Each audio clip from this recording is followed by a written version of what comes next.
5 ಕಡೆ ಎಲೆಕ್ಷನ್ ನಡೀತಿದೆ. ಆ ಎಲೆಕ್ಷನ್ನ ಮುಂದಿಟ್ಕೊಂಡು ಮಹಿಳಾ ಮೀಸಲಾತಿ ಕೊಡ್ತೀವಿ ಅಂತ ಭರವಸೆ ಕೊಟ್ರ. ಮಹಿಳೆಯರ ಮೇಲೆ ಅಷ್ಟೊಂದು ಕಾಳಜಿ ಇದ್ರೆ 2023 ಬಿಲ್ ಪಾಸ್ ಆಗಿತ್ತಲ್ಲ, ಅದನ್ನ ಡಿಲಿಮಿಟೇಷನ್ ಜೊತೆ ಸೇರಿಸೋ ಅಗತ್ಯ ಏನಿತ್ತು? ಡಿಲಿಮಿಟೇಷನ್ ಹಿಂದೆ ಆಡಳಿತ ಸರ್ಕಾರ, ಬಿಜೆಪಿ ಸರ್ಕಾರ ಯಾಕೆ ಹಿಂದೆ ಬಿದ್ದಿದೆ? ಅದೇ ವಿರೋಧ ಪಕ್ಷದವರು ಯಾಕೆ ವಿರೋಧ ಮಾಡ್ತಾ ಇದ್ದಾರೆ? 2011ರ ಜನಗಣತಿ ಆಧಾರದ ಮೇಲೆ ಯಾಕೆ ಡಿಲಿಮಿಟೇಷನ್ ಮಾಡಬೇಕು ಅಂತಿದ್ದಾರೆ?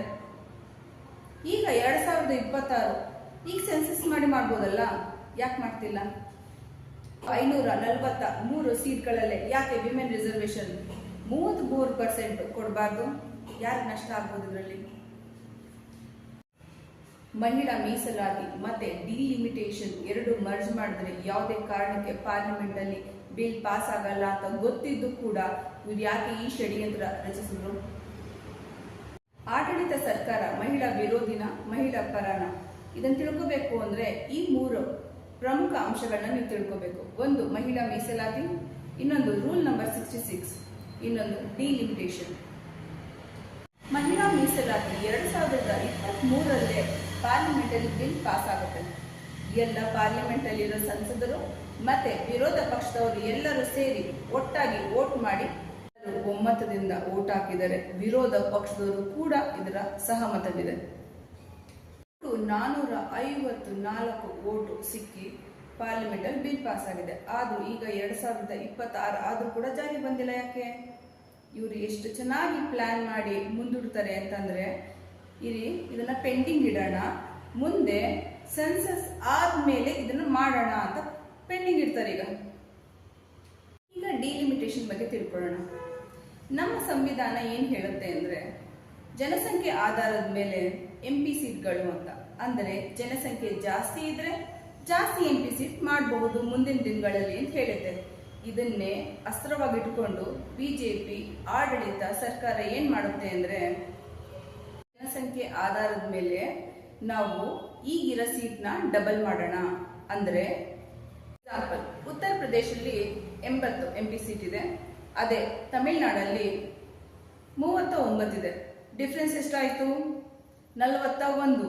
ಈಗ ಇವ್ರು ಹೇಳೋ ರೀತಿ ಡಬಲ್ ಆದ್ರೆ ಈಗ 80 + 80 120. ತಮಿಳುನಾಡಲ್ಲಿ 39 ಮತ್ತೆ 39 ಆದ್ರೆ ಎಷ್ಟಾಯ್ತು? 59. ಡಿಫ್ರೆನ್ಸ್ ನೋಡಿ, 61 ಡಿಫ್ರೆನ್ಸ್ ಬರುತ್ತೆ. ಅಂದ್ರೆ ಅದು 41 ಇದೆ, ಇದು 61 ಇದೆ. ಅಂದ್ರೆ ಶೇಕಡ 20 MP ಸೀಟ್ ಎಕ್ಸ್ಟ್ರಾ ಆಯ್ತು. ಇಡೀ ಭಾರತದಲ್ಲಿ ನಾರ್ತ್ ಇಂಡಿಯಾ ಸೈಡ್ ಅಲ್ಲಿ ಜಾಸ್ತಿ ಬಿಜೆಪಿ ಲೀಡ್ ಅಲ್ಲಿ ಇರುತ್ತೆ, ಸೌತ್ ಸೈಡ್ ಅಲ್ಲಿ ಕಮ್ಮಿ ಇರುತ್ತೆ. ಸೊ ನೀವು ಡಬಲ್ ಮಾಡಿದಾಗ ಏನಾಗುತ್ತೆ? ಅಲ್ಲಿ ಜಾಸ್ತಿ MP ಸೀಟ್ ಆಗುತ್ತೆ, ಇಲ್ಲಿ ಸೌತ್ ಸೈಡ್ ಕಮ್ಮಿ ಸೀಟ್ ಆಗುತ್ತೆ. ನಾನು ನಿಮ್ಗೊಂದು ಉದಾಹರಣೆ ಕೊಡ್ತೀನಿ. ಇವ್ರು ಟೋಟಲ್ ಹೇಳೋದು 840 ಹೆಚ್ಚು ಕಮ್ಮಿ ಸೀಟ್ಗಳು ಅಂತ. ಈಗ 840 ಸೀಟ್ಗಳಲ್ಲಿ 600 ಸೀಟ್ಗಳು ನಾರ್ತ್ ಇಂಡಿಯಾ ಗೆದ್ಕೊಂತು ಅನ್ಕೊಳ್ಳಿ, MP ಸೀಟ್ಗಳು.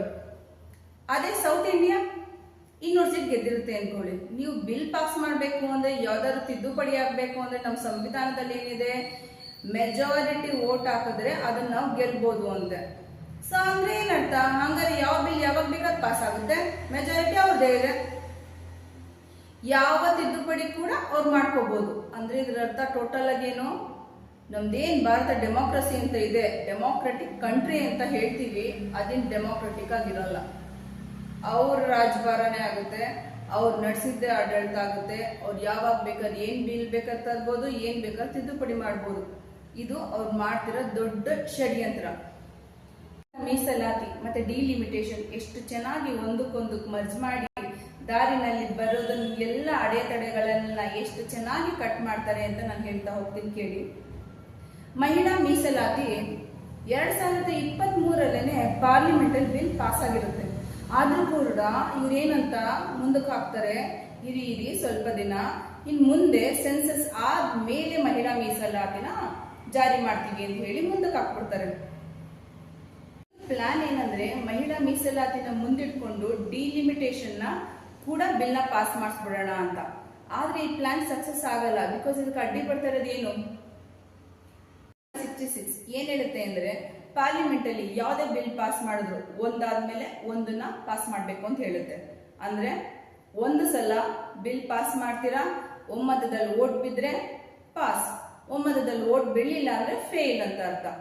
ಸೊ ಇವ್ರು ಏನ್ ಮಾಡ್ತಾರೆ, ಅದ್ರ ಹಿಂದಿನ ದಿನ ಅಷ್ಟೇ ಈ ರೂಲ್ ನಂಬರ್ 66 ತೆಗ್ದಾಕ್ತಾರೆ. ಎಂತ ದೊಡ್ಡ ಮಾಸ್ಟರ್ ಪ್ಲಾನ್. ವಿಮೆನ್ ರಿಸರ್ವೇಶನ್ ಮತ್ತೆ ಡಿಲಿಮಿಟೇಷನ್ ಪಾಸ್ ಮಾಡಬೇಕು ಅಂತ ಬಹಳ ಅರೆಸಾಹಸ ಮಾಡ್ತಾರೆ. ಆದ್ರೂ ಕೂಡ ಪಾರ್ಲಿಮೆಂಟ್ ಅಲ್ಲಿ ವಿರೋಧ ಪಕ್ಷದವರು ಇದಕ್ಕೆ ಜಾಸ್ತಿ ಒಮ್ಮತ ಕೊಡದೆ ಇದನ್ನ ಸೋಲ್ನ ಅನುಭವಿಸಿದ್ದಾರೆ. ನೀವು ಇಲ್ಲಿ ಕ್ಲೀನ್ ಆಗಿ ಅರ್ಥ ಮಾಡ್ಕೋಬೇಕು. ಈಗ ವಿಮೆನ್ ರಿಸರ್ವೇಶನ್ ಮತ್ತೆ ಡಿಲಿಮಿಟೇಷನ್ ಎರಡು ಮರ್ಜ್ ಮಾಡಿ ಪಾರ್ಲಿಮೆಂಟ್ ಅಲ್ಲಿ ಬಿಲ್ ಪಾಸ್ ಆಗದೆ ಫೇಲ್ಯೂರ್ ಆಯ್ತಲ್ಲ, ಇದು ಆಗಿದ್ದು ಒಳ್ಳೇದ ಅಥವಾ ಕೆಟ್ಟದ? ಆದ್ರೂ ತಪ್ಪು ಮಾಡಿ ಕೂಡ ನಮ್ದು ತಪ್ಪು ಅಲ್ಲ ಅಂತ ಹೇಳ್ತಾರ. ಏನ್ ಹೇಳ್ಬೇಕು ಇದಕ್ಕೆ?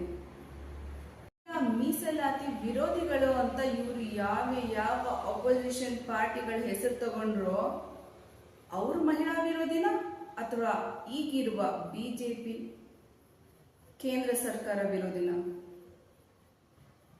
ಹೇಳೋದು ಆಡಳಿತ ಸರ್ಕಾರ ಏನಾದ್ರು ತಪ್ಪುಗಳ ಹೆಜ್ಜೆಗಳು ಇಟ್ಟಾಗ ವಿರೋಧ ಪಕ್ಷದವರು ಸ್ಟ್ರಾಂಗ್ ಆಗಿದ್ರೆ ಆ ತಪ್ಪುಗಳು ತಡೆ ಹಿಡಿಬಹುದು ಅಂತ. ಇಚ್ಛಾ ಬಿಲ್ಗಳನ್ನ ಪಾಸ್ ಮಾಡಬಹುದು, ಇವ್ರ ಮನಸ ಇಚ್ಛಾ ತಿದ್ದುಪಡಿ ಮಾಡಬಹುದು ಅನ್ನೋದಾದ್ರೆ ಡೆಮೋಕ್ರಸಿ ಎಲ್ಲೋ ಇತ್ತು? ನಮ್ಮ ಇಂಡಿಯಾ ಡೆಮೋಕ್ರೆಟಿಕ್ ಕಂಟ್ರಿ ಅಂತ ಹೇಳ್ಕೊಂತಿದ್ವಿ. ಈ ಡಿಲಿಮಿಟೇಷನ್ ಆದ್ರೆ ಅದು ಉಳಿಯುತ್ತಾ? ಅದ್ ನೀವೇ ಹೇಳ್ಬೇಕು. ಅಂತಿಮವಾಗಿ ಇದು ಒಂದೇ ಪ್ರಶ್ನೆ, ನಮ್ಮ ಕೇಂದ್ರದ ಆಡಳಿತ ಸರ್ಕಾರ ಮಹಿಳಾ ವಿರೋಧಿ ಅಲ್ಲ ಅಂತಂದ್ರೆ 2023 ಪಾಸ್ ಆಗಿದ್ದ ಬಿಲ್ಲು ಈಗಲೂ ಕೂಡ ಜಾರಿ ತರಲಿ. ಏನಂತೀರಾ?